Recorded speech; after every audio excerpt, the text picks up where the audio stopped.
Bonjour Michel de Pixapicture. Alors aujourd'hui on va parler format.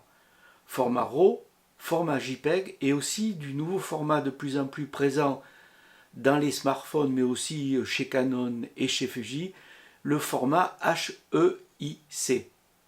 Allez, c'est parti, à tout de suite.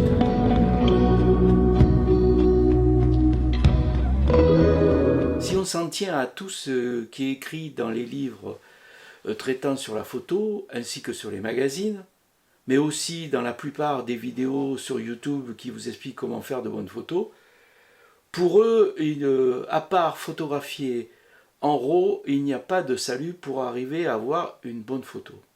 Alors, est-ce que ça est le reflet de la réalité?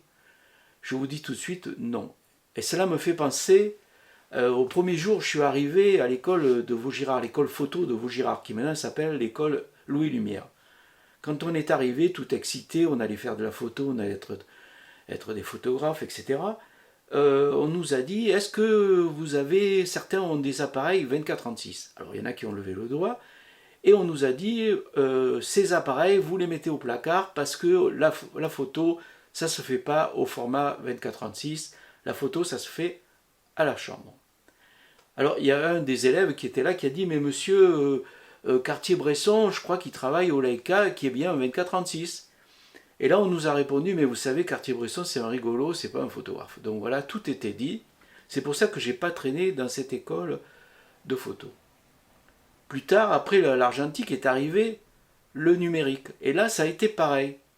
La plupart disaient, les éditeurs, que le format JPEG c'était vraiment un format bas de gamme et qu'il fallait surtout pas utiliser ce format, et beaucoup demandaient des formats TIFF ou les formats de Photoshop PSD.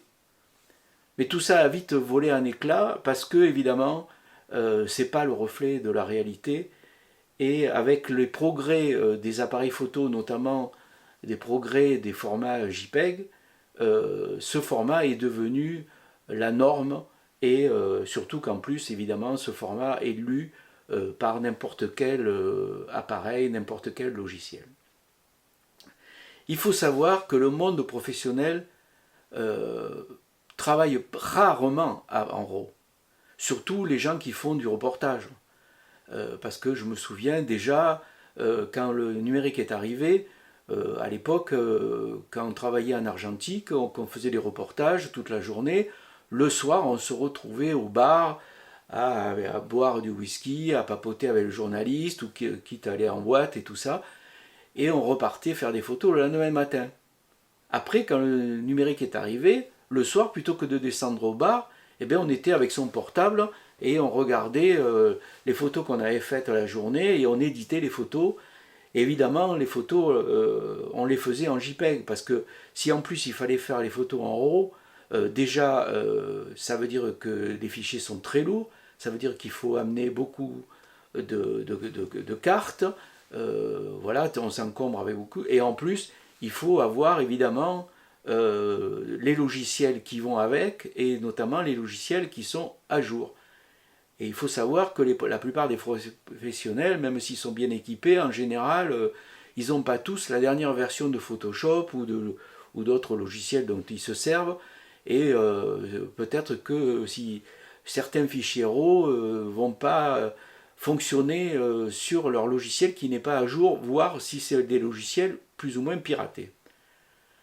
Donc, je vous le dis, les photographes professionnels qui font du reportage, qui font du sport, qui font tout ça, ne travaillent pas en RAW.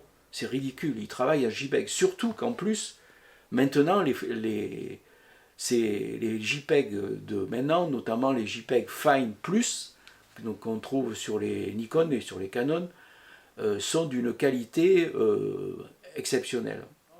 Faites comme les professionnels, ne travaillez pas en RAW, c'est ridicule. Vous travaillez en JPEG, ce que vous faites, c'est que, en plus les JPEG sur tous les appareils photo, vous pouvez faire des réglages. Par exemple, moi, surtout si vous faites toujours les mêmes types de photos, vous pouvez déjà, chaque appareil photo propose des menus avec des pré-réglages. Donc par exemple, moi, j'ai un menu où, comme je fais beaucoup de photos de street art, j'aime les photos du coup qui sont très contrasté avec beaucoup de saturation, donc je me suis fait des JPEG où j'ai augmenté un peu le contraste et la saturation, la vibrance plutôt, et du coup je ne me prends plus la tête, je mets ce programme, je travaille en JPEG, et quand je rentre chez moi, je regarde, c'est très facile à éditer, et voilà. Autre chose qu'il faut savoir, c'est que contrairement à ce qui est dit, on peut très bien les corriger, les JPEG. Il n'y a pas de souci. D'ailleurs, il y a quelque chose qui est intéressant, c'est que lorsque Adobe, qui fait Photoshop et Lightroom, a sorti un logiciel pour traiter les fichiers RAW, qui s'appelle Camera RAW, les professionnels ont trouvé que ce logiciel était formidable et que les menus étaient très conviviaux, que c'était vraiment super et tout ça. Et ils ont fait le forcing pour que Adobe intègre les JPEG dans ce format, dans ce menu Camera Raw. Ils ont mis Camera Raw dans le menu filtre et vous pouvez travailler vos JPEG par Camera Raw sans qu'au départ le fichier soit un fichier RAW. Et beaucoup de photographes, beaucoup de mes amis travaillent en JPEG et utilisent Camera Raw pour éditer leurs photos, pour augmenter leur contraste, pour faire bon, pas mal de choses et tout ça. Voilà, qui est encore beaucoup plus simple et beaucoup plus rapide que de passer par les calques et tout ça sur Photoshop. Là aussi, encore, on pourra en reparler. Tous ces délires sur les calques, les copies de calques, les machins, tout ça, c'est n'importe quoi. Enfin, moi, je trouve que c'est n'importe quoi. Parce que ce qui est important, c'est de faire des photos. C'est pas de passer son temps à tester les appareils, à tester les logiciels et à travailler en RAW. Surtout qu'il faut savoir, hein, vous le savez, je l'ai déjà dit, c'est qu'à chaque appareil photo correspond un fichier RAW.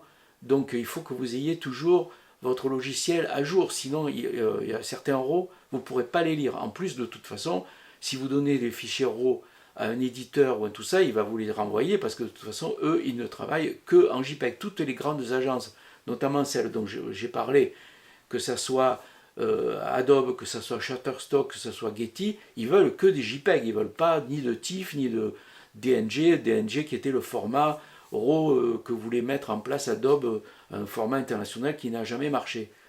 Donc voilà, alors justement, ce qui est intéressant, c'est de voir ce qui se passe, c'est-à-dire qu'en fait, maintenant, le problème de la photographie professionnelle, c'est un problème de rapidité. C'est-à-dire que le photographe, notamment les photographes de sport, là il va y avoir les Jeux Olympiques, ils font des photos et aussi sec, ils peuvent envoyer directement la photo de l'appareil photo au magazine pour que la photo soit publiée dans l'instant. Et là, bien sûr, ils vont envoyer des JPEG, ils ne vont pas envoyer des RAW, parce que là-bas, la rédaction, s'ils tombent sur des RAW, voilà, ça va, j'allais dire, les faire chier. Mais oui, évidemment. Donc, et ce qui fait justement le succès de l'agence de l'AFP. Parce qu'à l'époque, l'AFP, c'était les photographes de presque des sous-photographes. On les traitait les autres, des photographes d'agence, ils les traitaient de sous-photographes, voire de petits amateurs. Mais ils étaient, l'AFP a tout un circuit avec des photographes qui sont implantés dans plein de régions dans le monde, à plein d'endroits. Et au départ, les photographes de l'AFP, c'était des gens qui photographiaient plutôt les chiens écrasés, les trucs comme ça. Et évidemment, comme ils travaillaient en argentique, le temps qu'ils mettaient pour développer leurs photos, puis pour les envoyer chez l'éditeur ou dans les magazines, ils étaient moins performants que le photographe d'une agence qui était à Paris, qui avait des labos sur place, et ils étaient beaucoup plus compétitifs, et donc ils arrivaient toujours avant ceux de l'AFP. Mais avec le numérique, ça a été le contraire, c'est-à-dire qu'en fait, les gars de l'AFP, ils sont sur place, donc ils font leurs photos en JPEG, ils les envoient au magazine, et le photographe parisien qui débarque quelque temps après, il est un peu squeezé. D'ailleurs, à propos de l'AFP, parce que j'aime bien toujours vous parler de livres intéressants, je vous conseille ce fameux livre, c'est un énorme pavé qui s'appelle L'Agence. C'est justement les photos, c'est aux éditions de La Martinière, c'est les photos de tous les photographes du monde entier de l'AFP. Et vous verrez, il y a des photos absolument extraordinaires parce que comme ils sont sur place, souvent ils arrivent à capter des choses que ne peuvent pas capter ceux qui se déplacent Voilà. Donc je vous conseille ce livre, il est formidable. Il y a des photos extraordinaires, des photos de sport, des photos de guerre, etc. etc. Alors, j'ai dit que, évidemment, le format RAW, il faut pas, c'est pas forcément l'abandonner. Mais surtout que je pense, à mon avis, que ça va bientôt disparaître des boîtiers de photos. Parce que c'est vrai que c'est quand même assez agaçant que chaque fois qu'on achète un appareil photo, c'est un nouveau RAW qui change. C'est vraiment galère. Il y a cette espèce de fait que c'est pas international, que c'est pas... Voilà. Et il y a un nouveau format qui apparaît qui s'appelle le format HEIC. Il a apparu chez Adobe, chez Apple avec les iPhones. Et alors ce format, on peut dire, c'est un JPEG amélioré. Parce que d'abord, il a un taux de compression 2 fois plus élevé que le JPEG sans perdre de qualité, ce qui fait des fichiers beaucoup plus légers. Et surtout aussi, les fichiers JPEG, on peut les traiter qu'en 8 bits. Alors que les fichiers HEIC, on peut les traiter en 16 bits. Donc je pense qu'à très court terme, petit à petit, ce type de fichier, qui est évidemment universel, va supplanter même le JPEG, et que le RAW, à mon avis, va disparaître ou va rester un peu pour des prises de vue très complexes ou des choses... voilà. D'ailleurs, je ne sais pas si vous avez remarqué, mais à un moment donné, il y avait une publicité dans les métros, sur les bouches de métro, là, avec des photos où il y avait marqué « Faites avec l'iPhone ». Et c'était les formats de la photo, c'était quelques mètres, 2-3 mètres sur 2, enfin, etc. Les photos, c'était splendide. Et en fait, c'était bien des photos qui étaient faites avec l'iPhone. Et elles étaient faites en JPEG, elles n'étaient pas faites en RAW, parce que bien que maintenant, je crois qu'on peut faire des photos suivant les derniers iPhones, ou je sais pas quoi, ou Samsung, travailler en RAW, mais tout ça c'est du marketing, parce qu'en fait, de toute façon, pour vendre du matériel photo, notamment aux amateurs, on essaie de leur dire que les capteurs font des millions de pixels, parce que plus il y a des millions de pixels, plus ça se vend, et on vante le RAW en disant que c'est formidable, etc., etc. Ne vous laissez pas prendre à ce système de marketing. C'est d'ailleurs pour ça que, comme les magazines photo, ils vivent de la publicité des éditeurs de marques d'appareils photo, évidemment, s'ils commencent à dire que le RAW ça sert à rien, ils auront des difficultés pour avoir des pubs. Nikon, Canon ne voudront plus faire de pubs dans leur magazine, ils auront beaucoup du mal à survivre, déjà qu'ils ont beaucoup de mal à survivre. Donc pour résumer, ce que j'ai envie de vous dire, c'est que surtout que là maintenant en ce moment vous allez être en vacances, il fait beau, si vous êtes dans des conditions normales, je dirais, travaillez en JPEG, essayez de faire des tests, si vous faites toujours pareil, des tests, c'est pour régler un peu les JPEG. Travaillez évidemment en JPEG, le taux le plus élevé, c'est-à-dire 10, 12, c'est JPEG fine, fine plus même. Essayez de travailler. Maintenant, si vous faites des photos avec l'iPhone ou avec, même maintenant Canon et Fuji proposent le format HEIC, vous pouvez travailler avec ce format-là. C'est assez facile. De toute façon, si vous travaillez en Mac, ces fichiers HEIC, ils vont tout de suite les convertir en JPEG, donc vous ne prendrez pas la tête. Vous pourrez après envoyer un JPEG soit à l'éditeur, soit au magazine, ou même pour aller faire des tirages dans les bornes, pour faire même des petits tirages amateurs, vous pourrez les faire sans problème. Si vous êtes équipé en PC, il y a plein de logiciels gratuits qui transforment facilement les formats HEIC en JPEG.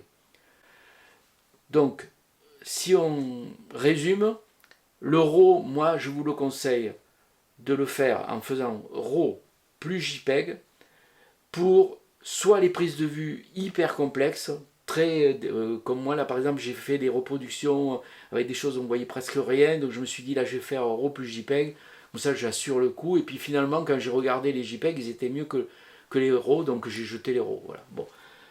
Mais bon, si vous travaillez dans des conditions avec des ISO élevés et que vous ayez beaucoup de bruit, là peut-être ça vaut le coup de travailler aussi en RAW, parce que peut-être vous récupérerez quand même beaucoup plus de détails que le JPEG. Donc, ou si vous débutez dans votre logiciel, si vous venez d'acheter Photoshop ou Lightroom et que vous avez du mal à vous tâtonner, faites RAW puis JPEG, vous mettez le RAW de côté et vous travaillez en JPEG. Mais sinon, après, vous oubliez tout ça et vous pensez qu'au cadrage, que à faire des photos.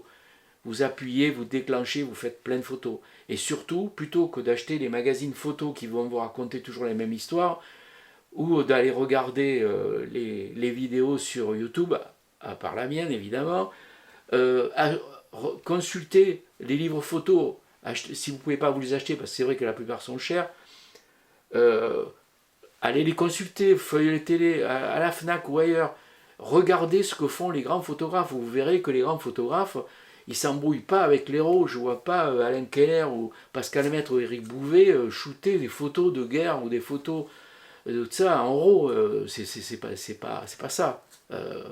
Tout ça, c'est du scolaire, c'est-à-dire ce qu'on apprend à l'école et après ce qui est la réalité sur le terrain. Voilà. J'espère que je vous ai convaincu. J'espère que vous aurez aimé cette vidéo. Abonnez-vous si vous ne l'avez pas encore fait. Et puis, regardez aussi toutes les formations que j'ai faites, notamment la dernière qui m'a été beaucoup demandée sur la netteté, comment faire des photos nettes et comment récupérer les photos qu'on a fait qui étaient floues, qui avaient beaucoup de bruit. Je traite d'une formation qui dure à peu près 1 heure et qui fait un peu le tour d'horizon de tous les logiciels qui permettent de corriger les erreurs de netteté, de bruit, etc. etc. Voilà, donc vous pouvez, tout ça, les liens sont dans le descriptif, donc cette formation sur la netteté et d'autres formations que je mets aussi dans le descriptif. Donc je vous souhaite de bonnes vacances si vous y êtes ou si vous allez y partir, faites de bonnes photos, il commence à faire beau, voilà, je vous donne rendez-vous à bientôt, portez-vous bien et bonnes photos.